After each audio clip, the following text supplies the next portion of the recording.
राज्याच्या अनेक भागात आजही मुसळधार पावसाचा अलर्ट. रायगड, रत्नागिरी, कोल्हापूरला रेड अलर्ट, तर मुंबई आणि ठाणे जिल्ह्याला ऑरेंज अलर्ट. बीड जिल्ह्यात मुसळधार. शिरसाळा परिसरात जीप गेली वाहून. तिघांना सुरक्षितपणे बाहेर काढण्यात यश. एकाचा शोध सुरू.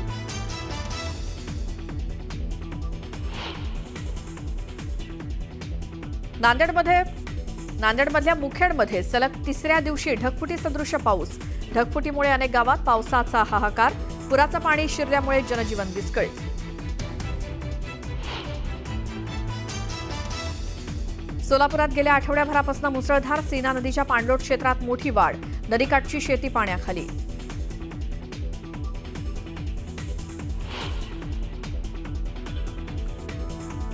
कोल्हापुरातील राधानगरी धरणाचे सर्व 7ही दरवाजे उघडले गेले. धरण क्षेत्रात पावसाचा जोर वाढला. जिल्ह्यातील 19 बंधारे पाण्याखाली. नदीकाठच्या गावांना सतर्कतेचा इशारा.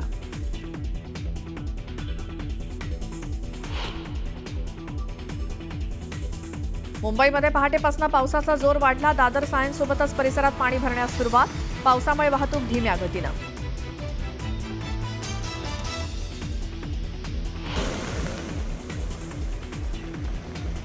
जम्मूमध्ये पुन्हा एकदा मुसळधार पावसामुळे हाहाकार. कठुआमधील पुरामुळे जनजीवन विस्कळीत. 3 ठिकाणी ढगफुटी झाल्याची माहिती.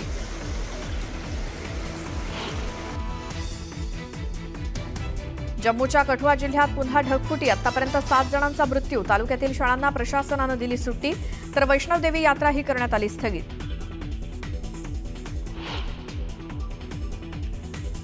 बेस्ट कर्मचाऱ्यांच्या पतपेढीच्या निवडणुकीसाठी आज मतदान. भाजप विरुद्ध ठाकरे बंधू अशी थेट लढत. कोण मारणार बाजी याकडे सर्वांचं लक्ष.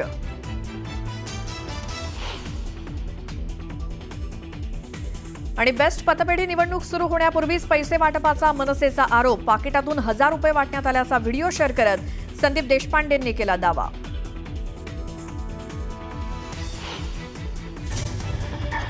महत्त्वाच्या बातम्या. प्रायोजक पीतांबरी देवभक्ती. 7-in-1 अगरबत्ती. जिथे पूजा तिथे देवभक्ती.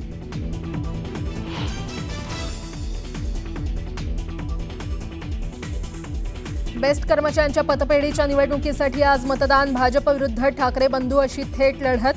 कोण मारणार बाजी याकडे सगळ्यांचं लक्ष.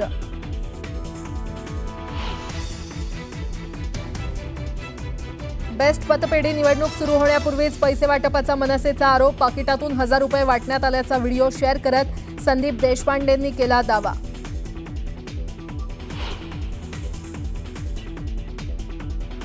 राज्याच्या अनेक भागात आजही मुसळधार पावसाचा अलर्ट. रायगड, रत्नागिरी, कोल्हापूरला रेड अलर्ट, तर मुंबई आणि ठाणे जिल्ह्याला ऑरेंज अलर्ट.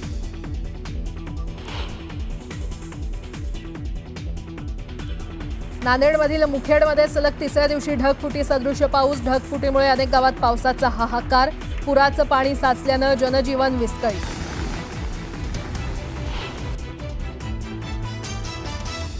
सोलापुरात गेल्या आठवड्याभरापासून मुसळधार. सीना नदीच्या पाणलोट क्षेत्रामध्ये मोठी वाढ.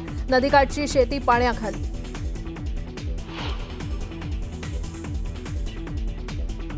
कोल्हापुरातील राधानगरी धरणाचे सर्व 7ही दरवाजे उघडले. धरण क्षेत्रात पावसाचा जोर वाढला.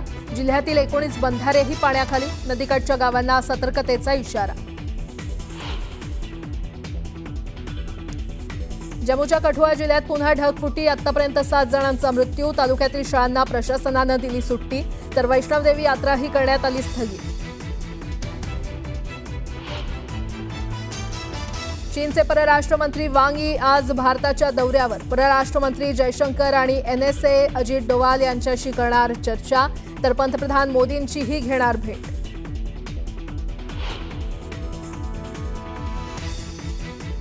आणि अमेरिकेचे अध्यक्ष ट्रम्प यांची युक्रेनचे अध्यक्ष झेलेन्स्की घेणार भेट. रशिया युक्रेन युद्धावर होणार चर्चा.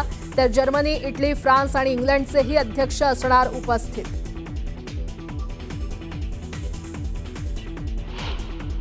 टॉप 18 प्रायोजक GP पार्सिक सहकारी बँक लिमिटेड सादर करत आहे नव्या युगाचं स्मार्ट बँकिंग.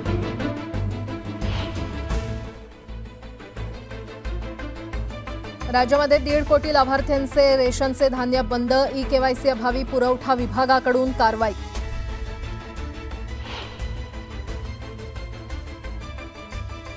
कबूतरखान्यांच्या ठिकाणी कबुतरांना नियंत्रित पद्धतीनं खाद्य पुरवण्याबाबत बीएमसीचा विचार, महापालिकेनं नागरिकांकडून मागवल्या हरकती.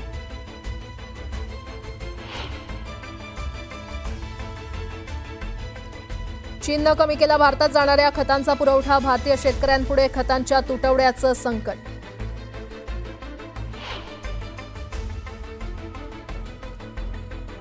धाराशिवसह परभणी जिल्ह्यात मुसळधार पावसामुळे जिल्ह्यातील शेतकऱ्यांचं अतोनात नुकसान, 15,000 हेक्टरवरील पिकं पाण्याखाली तर जवळपास 53 जनावरांचा मृत्यू.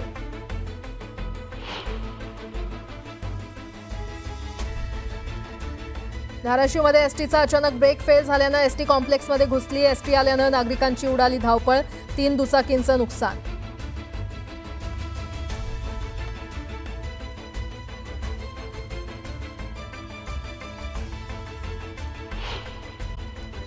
बेस्ट एम्प्लॉईज कोऑपरेटिव्ह क्रेडिट सोसायटीच्या 2025 ते 2030 या कालावधीसाठी संचालक मंडळाची निवडणूक आज होणार आहे. तर मतमोजणी उद्या होणार आहे. दोन्ही ठाकरे बंधू बेस्ट कामगार सेना आणि मनसे बेस्ट कामगार सेनेच्या माध्यमातून निवडणूक लढवत आहेत. नागपूरच्या श्रीमंतराजे रघुजी भोसले यांची ऐतिहासिक तलवार लंडनहून आज मुंबईमध्ये दाखल होणार असून राज्य शासनातर्फे मुंबई आंतरराष्ट्रीय विमानतळावर जोरदार स्वागत करण्यात येणार आहे. मुख्यमंत्री देवेंद्र फडणवीसांच्या उपस्थितीमध्ये संध्याकाळी तलवार लोकार्पणाचा सोहळा आयोजित करण्यात आला. कबूतरखान्यांच्या ठिकाणी कबुतरांना नियंत्रित पद्धतीनं खाद्य पुरवण्याबाबत मुंबई महापालिका विचार करते. याबाबत आलेल्या 3 अर्जावर उच्च न्यायालयाच्या आदेशानुसार मुंबई महापालिकेनं नागरिकांकडून हरकती आणि सूचना मागवलेल्या आहेत. या सूचना पालिकेनं उपलब्ध करून दिलेल्या ईमेल आयडीवर 29 ऑगस्टपर्यंत मुंबईकर नोंदवू शकणार आहे.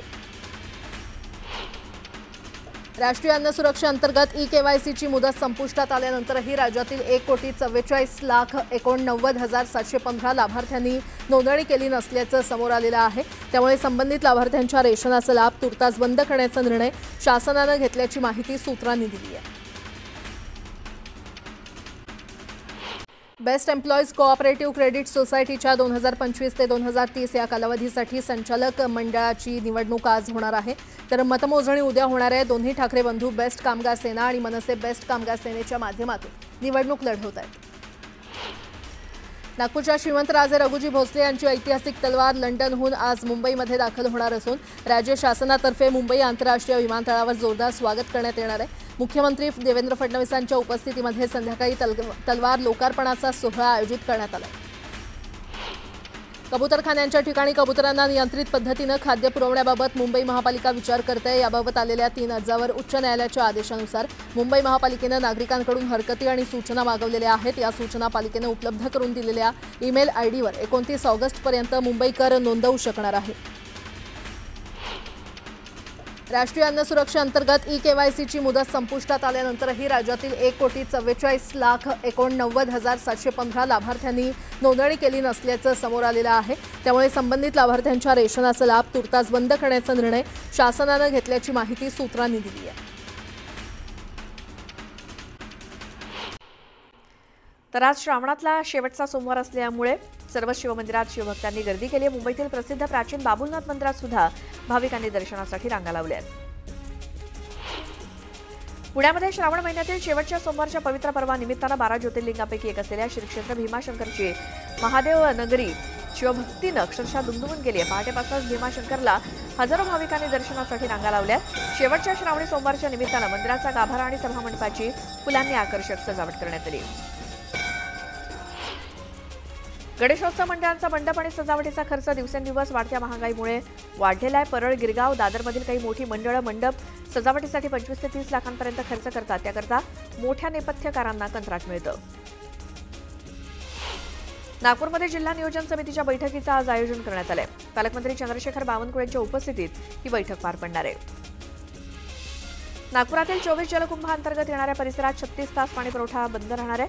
मंगळवारी सकाळी 10 वाजल्यापासून बुधवारी रात्री 10 वाजेपर्यंत पाणीपुरवठा बंद असेल. देखभाल दुरुस्तीच्या कामामुळे अर्ध्या नागपुरात पाणीपुरवठा बंद असेल. देशाच्या परकीय चलनामध्ये पुन्हा एकदा विक्रमी भर पडली असून ती $693.6 अब्ज वरती पोहोचली आहे. ही आकडेवारी भारताच्या आर्थिक अस्थिरतेची साक्ष देत असून ऐतिहासिक उच्चांकाच्या जवळ आहे. गणेशोत्सव निर्विघ्न पार पडावा, कोणतीही अनुचित घटना घडू नये यासाठी मुंबई पोलिसांकडून शहरात कडेकोट बंदोबस्त तैनात ठेवण्यात येणार आहे. मोठ्या सार्वजनिक गणेश मंडळांसोबतच गर्दीची ठिकाणं, बाजारपेठा आणि संवेदनशील ठिकाणी साध्या वेशातील पोलिसांची गस्त असणार आहे. गोरेगाव मुलुंड जोड रस्त्यावरील पुलाच्या कामामुळे 1200 मिलीमीटर व्यासाची जलवाहिनी बाधित होते. त्यामुळे महापालिकेच्या टी विभागामध्ये मॅरेथॉन मॅक्सिमा इमारत ते तानसा पुलादरम्यान रस्त्यालगत असणारी जलवाहिनी वळवण्यात येणार आहे. त्यामुळे गुरुवारी 18 तासांची पाणीबाणी घोषित करण्यात आली आहे. वाशिमच्या मालेगाव तालुक्यात ढगफुटी सदृश पाऊस झाला. त्यामुळे नदी नाल्यांना पूर आला असून पुराचं पाणी शेतात शिरल्यामुळे उभी पिकं पाण्याखाली गेली, तर बेडशी गावातील अनेक घरांमध्ये पाणी शिरल्यामुळे जनजीवन विस्कळीत झालं. परभणीच्या येलदरी धरणातनं 4220 क्युसेक वेगानं पाण्याचा पूर्णा नदीपात्रात विसर्ग सुरू करण्यात आलाय. येलदरी धरण क्षेत्रातील पावसाच्या संततधारेमुळे नदीकाठच्या गावांना सतर्कतेचा इशारा देण्यात आलाय. पूर्णा तालुक्यातील आहेरवाडी गाव परिसरातून जाणाऱ्या नदीला पूर आला असून आहेरवाडीतील पूल पाण्याखाली गेल्यामुळे गावाचा जिल्ह्याशी संपर्क तुटलाय. रत्नागिरी जिल्ह्यातील दापोली तालुक्यात कुडावळे नदीनं धोक्याची पातळी ओलांडली. नदीला पूर आल्यामुळे दापोली मंडणगड राज्यमार्गावरची वाहतूक पूर्णपणे ठप्प झाली.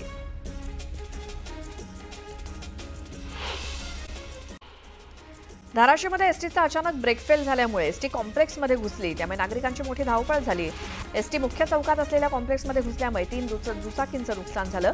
यावेळी बस थांबवल्यामुळे मोठी दुर्घटना टळली. पुढची बातमी आहे. आवक वाढल्यामुळे भेंडी, दोडका, कारली, काकडी या फळभाज्यांच्या दरामध्ये 10 ते 20% घट झाली आहे. अन्य फळभाज्यांचे दर स्थिर राहिलेत. रविवारी राज्य तसंच परराज्यातनं फळभाज्यांची आवक वाढली. धाराशिव जिल्ह्यात अतिवृष्टीच्या तडाख्यामुळे 38,000 एकरवरील पिकं बाधित झाली आहेत. 108 गावांच्या शेतशिवाराला पुराचा तडाखा बसलाय. त्यामुळे आसमानीसोबतच सुलतानी संकटांचा शेतकऱ्यांना सामना करावा लागतोय. चीननं केवळ महत्त्वाच्या खनिजांवरील निर्यात कमी केलेली नाही, तर भारतात जाणाऱ्या खतांचा पुरवठा देखील मोठ्या प्रमाणात कमी केलाय. त्यामुळे भारतीय शेतकऱ्यांपुढे तुटवड्याचं संकट उभं ठाकलंय. चीनमधनं 18.65 लाख टनांच्या तुलनेत 2024-25 मध्ये युरिया आयात 1 लाख मेट्रिक टनापेक्षा कमी झाली आहे. भुसावळ रेल्वे अतिक्रमण हटाव मोहिमेमुळे बेघर झालेल्या अतिक्रमणधारकांनी पुनर्वसनाच्या मागणीसाठी आंदोलन केलं. 6व्या दिवशी मंत्री संजय सावकारे यांनी आंदोलकांची भेट घेऊन त्यांच्या मागण्यांसाठी पाठपुरावा करण्याचं आश्वासन दिल्यानंतर आंदोलन स्थगित करण्यात आलं. जळगावच्या भुसावळमध्ये जाहरवीर गोगादेवजी नवमी उत्सव जल्लोषात साजरा करण्यात आला. यावेळी ढोल ताशांचा गजरात छड्यांची मिरवणूक काढण्यात आली. कोकणातील अंतर्गत मार्गाची दयनीय अवस्था झाली आहे. खेड तालुक्यातील मुख्य मार्गावरती खड्ड्यांमुळे वाहन चालकांसोबतच सामान्य नागरिकांचे हाल होत आहेत. गणेशोत्सवाच्या तोंडावर देखील खड्ड्यांची परिस्थिती जैसे थे असल्यामुळे शिवेंद्रराजे भोसलेंच्या आदेशाला सार्वजनिक बांधकाम विभागाकडून वाटण्याच्या अक्षता लावण्यात आल्या. छत्रपती संभाजीनगरातील समर्थनगर भागात रात्री एका मद्यधुंद कार चालकानं 3 वाहनांना जोरदार धडक देऊन 6 जणांना उडवलं. यामध्ये एक महिला आणि मुलगी गंभीर जखमी झाली आहे. नागरिकांनी चालकाला चोप दिल्यानंतर पोलिसांच्या स्वाधीन केलं असून चालकाविरोधात गुन्हा दाखल झालाय. छत्रपती संभाजीनगर जिल्ह्यातील कन्नड तालुक्यामध्ये देवदर्शनावरून परतत असताना भाविकांवरती काळानं घाला घातला. ट्रॅक्टर घाटाच्या दरीमध्ये कोसळून 2 महिलांचा मृत्यू झाला असून 24 जण जखमी झाले, तर एकीची प्रकृती चिंताजनक आहे. त्यानंतर एक मोठी बातमी बघूयात. महाराष्ट्राचे सध्या राज्यपाल असलेले CP राधाकृष्णन यांच्या नावाची एनडीएकडनं उपराष्ट्रपतीपदाच्या उमेदवारासाठी घोषणा करण्यात आली आहे. भाजपच्या संसदीय मंडळाच्या बैठकीमध्ये उपराष्ट्रपतीपदासाठी CP राधाकृष्णन यांच्या नावाला मंजुरी देण्यात आली. CP राधाकृष्णन हे मूळचे तामिळनाडूचे आहेत आणि भाजपच्या संसदीय मंडळाच्या बैठकीमध्ये उपराष्ट्रपतीपदाच्या उमेदवाराच्या निवडीवर प्रदीर्घ चर्चा झाली आणि त्यानंतर उपराष्ट्रपतीपदासाठी CP राधाकृष्णन यांच्या नावाला मंजुरी देण्यात आली. भाजपचे राष्ट्रीय अध्यक्ष JP नड्डा यांनी राधाकृष्णन यांच्या नावाची घोषणा केली आणि या घोषणेनंतर पंतप्रधान नरेंद्र मोदी यांनी एक्सवरून पोस्ट करत राधाकृष्णन यांचं अभिनंदन केलं. तर मुख्यमंत्री देवेंद्र फडणवीस यांनी देखील राजभवनावर जाऊन CP राधाकृष्णन यांची भेट घेतली आणि त्यांना शुभेच्छा दिल्या. तर उपमुख्यमंत्री एकनाथ शिंदेंकडूनही राधाकृष्णन यांचं अभिनंदन करण्यात आलं.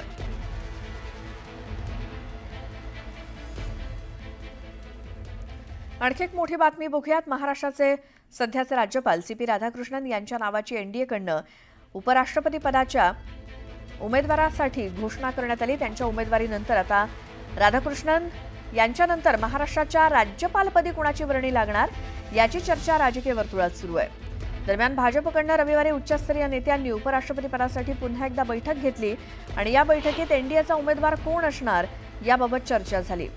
मग भाजपच्या संसदीय मंडळाच्या बैठकीत उपराष्ट्रपतीपदासाठी सीपी राधाकृष्णन यांच्या नावाला मंजुरी मिळाली.